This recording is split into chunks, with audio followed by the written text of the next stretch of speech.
जी अच्छा जी इस वक्त ਅਸੀਂ ਮੌਜੂਦ ਹਾਂ ਜਬਲੇ ਖਲਮਾ ਤੇ ਮਾਸ਼ਾਅੱਲਾ ਇਸ ਜਗ੍ਹਾ ਤੇ ਖਲੋ ਕੇ ਪੂਰੇ ਹਰਮ ਸ਼ਰੀਫ ਦਾ ਜਿਹੜਾ ਨਾ ਬਹੁਤ ਪਿਆਰਾ ਨਜ਼ਾਰਾ ਜਿਹੜਾ ਨਾ ਹੋ ਜਾਂਦਾ ਠੀਕ ਹੈ ਤੇ ਉਸ ਤੋਂ ਬਾਅਦ ਮਸਜਿਦ ਦੀ ਗੱਲ ਆਵੇ ਕਿ ਅਸੀਂ ਬੜੀਆਂ ਵੱਡੀਆਂ ਬਿਲਡਿੰਗਾਂ ਇੱਥੇ ਵੇਖੀਆਂ ਨੇ ਠੀਕ ਹੈ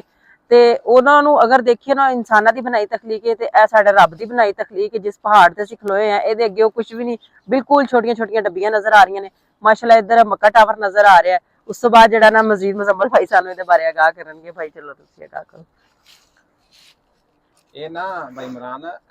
ਜਦੋਂ ਦੌਰ ਸੀ ਨਾ ਮਤਲਬ ਪੁਰਾਣਾ ਨਬੀ ਪਾਕ ਦੇ ਦੌਰ ਦਾ ਇਹ 5 ਪਹਾੜ ਸਨ ਤੇ ਇਹ ਜਿੰਨੇ ਵੀ ਹੋਟਲ ਬਣੇ ਨੇ ਸਾਰੇ ਪਹਾੜ ਕੱਟ ਕੇ ਤੇ ਹੋਟਲ ਬਣੇ ਨੇ ਤੇ ਇਹ ਵੀ ਮਾਸ਼ਾਅੱਲਾ ਵੇਖੋ ਕਿੱਡਾ ਵੱਡਾ ਪਹਾੜ ਹੈ ਪਿੱਛੇ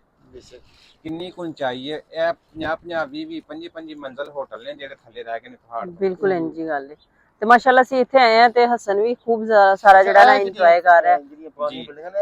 ਇਹ ਪੁਰਾਣੇ ਵਕਤ ਦੇ ਮਕਾਨ ਜੇ ਅੱਜ ਤੋਂ